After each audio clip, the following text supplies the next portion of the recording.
Desmontando el estigma, un podcast del Centro de Rehabilitación Psicosocial de Móstoles para eliminar barreras. Ya van siendo unos pocos capítulos los de esta aventura que quise llamar solo para vuestros oídos y que ya han dado para tratar algún que otro tema. Espero que de vuestro interés, cosa que me haría harto feliz.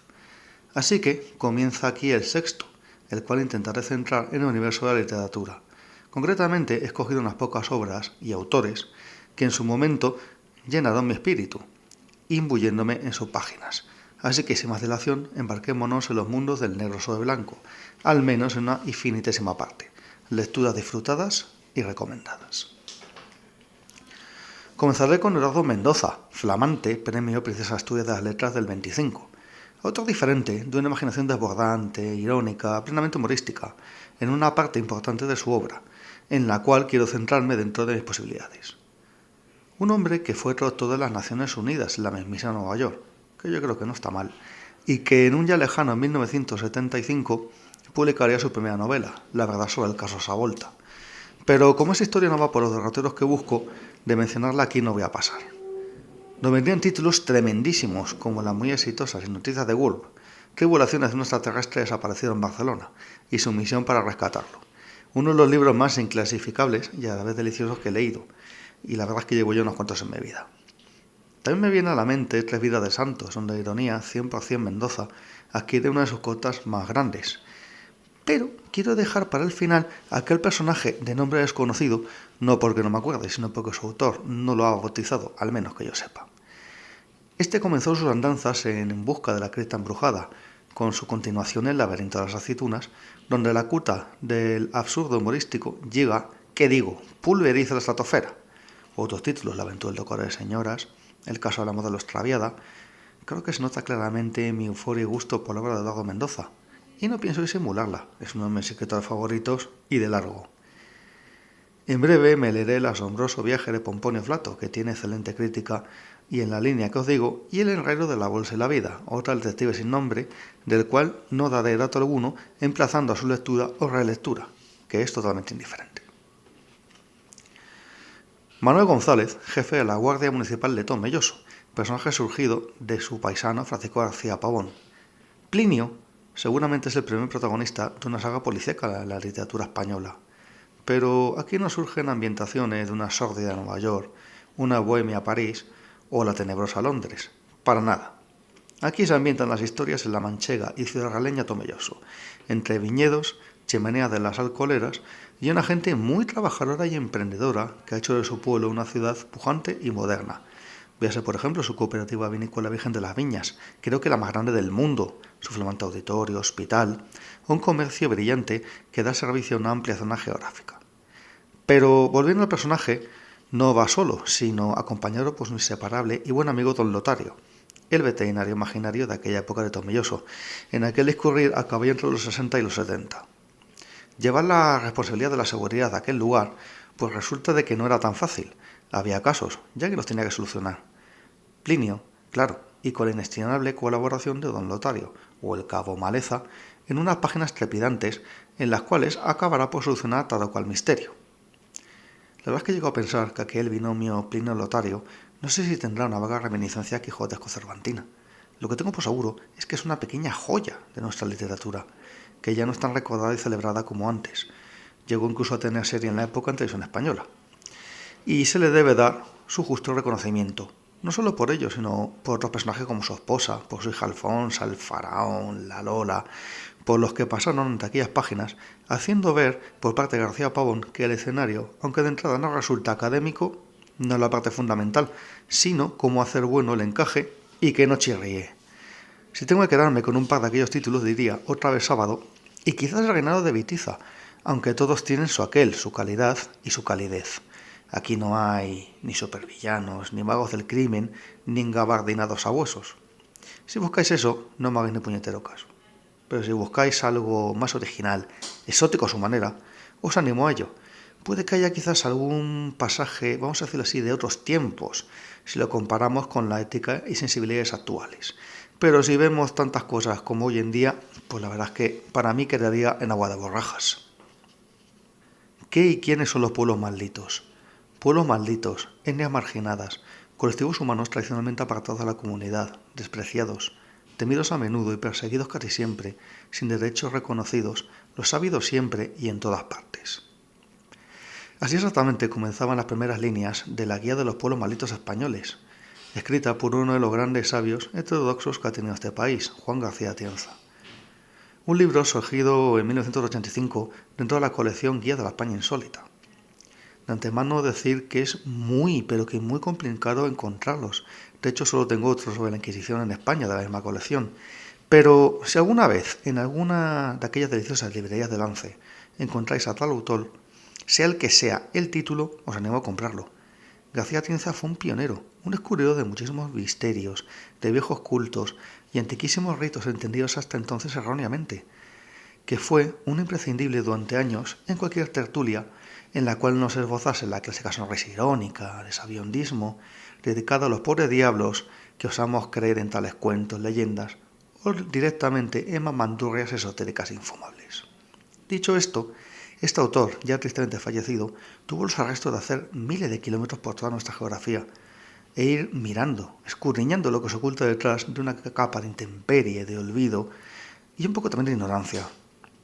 Su guía de la España mágica la recomiendo como un plan de viaje, si no vacacional, al menos para un puente. Os aseguro que distinto y más que interesante. Pero bueno, me voy a centrar en la Guía de los Pueblos Malditos Españoles, escasas 160 páginas, por donde surgen aquellos grupos humanos que fueron marginados en cualquiera de sus abyectas definiciones, en algunos casos hasta bien entrado el siglo XX, por unos motivos que sinceramente sonrojan y hacen darle una vuelta a la condición humana en demasiadas ocasiones. Vaqueiros de alzada, pasiegos, agotes, maragatos, suetas y los extinguidos prácticamente guanches durante la conquista castellana de las Canarias. Hay más, pero el autor los trata más brevemente, y digamos que la explicación amplia y esclarecedora de tales porqués los hace con estas comunidades humanas que os acabo de nombrar. Reitero, compradlo si lo encontráis, seguro que la sorpresa vendrá a sus páginas, y también el darnos cuenta que no hay que irse lejos para encontrar estos ejemplos, para vergüenza nuestra.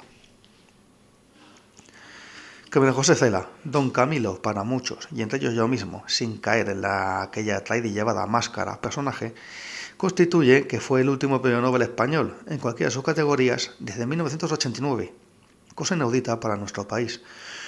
Bueno, aunque no tanto con tan pocas subvenciones para las diversas ramas científicas. Respecto a la literatura me resulta a todas luces incomprensible. Vese por ejemplo el caso de Miguel Delibes, por citar un nombre de injusticia. Pero volviendo a la cuestión, Don Camilo cultivó muchísimo los llamados libros de viajes, dando títulos muy importantes como de El Viño al Bidasoa o Viaje al Pirineo de Lérida, por poner un par de ejemplos. Tal fue la importancia de estas obras, que veo lógica la inspiración que un tiempo después recogió con mucha maestría el muy añorado José Antonio Labordeta y suscitó esa serie de los 90 en la televisión Un País en la Mochila. Pero aún no he mencionado la obra cumbre de este estilo, y quizás su particular Santísima Trinidad literaria junto a La Colmena y La familia Pascual Duarte, opinión personal que de mediante. Fue ya en un lejanísimo 1948 cuando un joven Cela hizo su viaje a la Alcarria por la zona de Guadalajara, aunque también hay que reconocer que la comarca alcarreña también se esparrama un poquito por Cuenca y por Madrid. Sincero, sin cortapisas, como el auténtico libro de viajes, hoy día tan difícil de acometer, entre soportes técnicos, hábitos de comodidades y un cierto postureo innovador, cuando siento decir que ya prácticamente todo está inventado. Y ser pionero hoy en día es un ejercicio harto laborioso y no exento de una genialidad reservada a muy pocos. Esta obra no es nada voluminosa, como decía aquel, lo bueno si breve 2 veces bueno, ¿no? Una obra caminada, sopesada y sosegadamente recorrida, sin prisas ni medios motorizados. De aquellas, de pararse cada 50 metros a ver tal o cual cosa, que hoy en día la dictadura de la prisa es algo proscrito. Fuera de selfies hay que ir a machamartillo y coleccionando lugares visitados, aunque apenas los hayas ni siquiera intuido. Por ello tiene un valor añadido en el viaje casi artesanal, el que llena las pupilas de recuerdos, sublima el espíritu y a poco más de 150 kilómetros de Madrid, el punto más alejado de la ruta de este viaje en la Alcarria. Y reconcilia al ser humano con el pararse a mirar, a observar, a sentir. No hace falta sacar la silla de Enea y buscar el todo de la filosofía de la vida contemplativa. Bueno, perdón por haberla vulgarizado, pero olvidarse un poco más de la hora que sea, del móvil y del puñetero estrés es un ejercicio reparador para volver a ponerse la máscara del guerrero y de la guerrera cada vez que le sale de la casa por la mañana. Debería prescribirse médicamente algún viaje sosegado y tranquilo. La desconexión es salud y recuperar lo andado por don Camilo, pues la verdad es que podría ser un ejercicio muy saludable. Afortunadamente ya no tiene fundamento aquella queja del autor, de que era un hermoso lugar al cual a la gente no le daba la gana de ir, afortunadamente. El mundo de Sofía fue un regalo de un buen amigo y uno de mis mayores descubrimientos literarios en un tiempo considerable. No es una novedad flamante, ya que se escribió en 1991 por Justin Gardner, con mi macarrónica pronunciación noruega mediante. Tal y como reza en su portada, al menos en aquella edición, es una novela sobre la historia de la filosofía. Ahora bien, no hablo de un tocho de lectura minúscula, atiborramiento de titulares, definiciones, ni pensamientos sesudos, y en ocasiones incomprensibles. Nada de eso. Es una historia que se desarrolla ligera, atractiva, y por eso es muy fácil de devorar sus páginas, luego de una digestión francamente agradable. Y de la cual no me imaginaba su desarrollo, y ni mucho menos su final. Por ello, y como ya lo he dicho con anterioridad, no de la machada de destripar la temática, motivo por el que dedico poco tiempo a la obra, no por excelente, sino por no desgranar ni una sola línea. Me vais a permitir si me salgo un poquito de la línea continua, y voy a recomendaros no un libro, sino un disco inspirado en la obra de uno de los grandes autores del 19, que no es otro que Edgar Allan Poe. Me refiero al que fue el primer trabajo, el primer proyecto de Alan Parsons Project, allá por 1975, y con la colaboración inestimable de Dave Wilson y Andrew Powell. Alan Parsons, que fue ingeniero de sonido estrella de Abbey Road y que fue parte esencial de uno de los hitos de Pink Floyd, aquel disco de La cara oculta de la luna, muy premiado y reconocido. Pero volvamos a aquel primer disco de Alan Parsons que se llamó Cuentos de Misterio e Imaginación, Tales of Mystery and Imagination, y cuyas canciones, temas, se basan totalmente en algunas de las mayores creaciones de la trayectoria del genio, atormentado desgraciadamente por el alcohol. Comienza bien con una narración con la voz de Orson Welles, aquella cadencia de voz que bastantes años antes lió la Monumental en Norteamérica, a cargo de una histórica confusión, en la cual relató la obra La Guerra de los Mundos de H.G. Wells allá por 1939, y la gente se lo tomó al pie de la letra. Vamos, que se creía que los extraterrestres invadían el mundo, cosa que se creyeron muchas personas con un caos inaudito en el país de gente huyendo de las ciudades. Dicho esto, pasarán musicalizados textos fundamentales en aquel fascinante en lo literario siglo XIX, como el poema del cuervo, el corazón acusador, el barril de amontillado o el sistema del Dr. Tar y el profesor Feder. Si los escucháis con música muy diversa en su estilo, veréis cómo pasa del rock más puro a otros temas mucho más líricos, incluso épicos. De una parte se merece lo que es una auténtica sinfonía, la adaptación de La caída de la casa Usher. Caso es que de todo ello resulta un disco único en aquellos años 60-70, donde la imaginación, la originalidad y la libertad total musical nos legaron trabajos francamente excepcionales. Claro que si queréis indagar en la música de The Alan Parsons Project, la variedad temática base de los discos pues es total, ya que puedes pasar de la robótica al antiguo Egipto, del mundo de los juegos con ambientaciones medievales a Gaudí o a las teorías escritas de Sigmund Freud.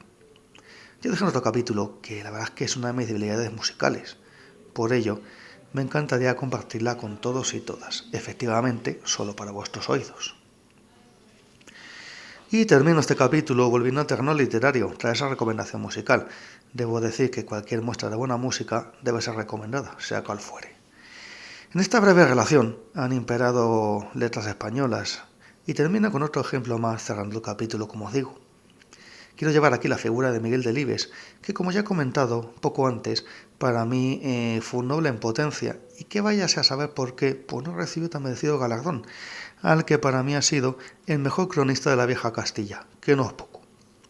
Aparte de escritor, también dirigió durante muchos años el diario El Norte de Castilla, cabecera de prensa de su Valladolid natal. Obras, pues escribió muchísimas, destacadas, pues otras tantas. Pero nombramos algunas, tales como El Camino, La sombra de ciprés alargada, Las ratas, Los santos inocentes o Mujer de rojo sobre fondo gris, por decir algunos títulos.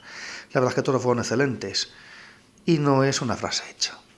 pero me iré a otra quizás no tan recordada, a pesar de que fuese llevada al cine a finales de los 70. Y me refiero al disputado voto del señor Cayo, una de las historias que mejor refleja lo que ya era una realidad al alza, el despoblamiento rural ya por entonces en determinadas zonas de Castilla. Y, por otra parte, el efervescente y convulso periodo político en España que fue la transición. Ya con estos dos detalles me voy a frenar la descripción, ya que aquí sí, dado un mínimo detalle, sería susceptible de marcarme un spoiler de tomo y lomo. Así que aquí dejo esta última recomendación y este sexto capítulo de Solo para vuestros oídos, no sin antes recordar una cita del alcalde de Madrid, don Enrique Tiano Galván, que puede suponer un colofón perfecto para estos minutos. Más libros, más libres.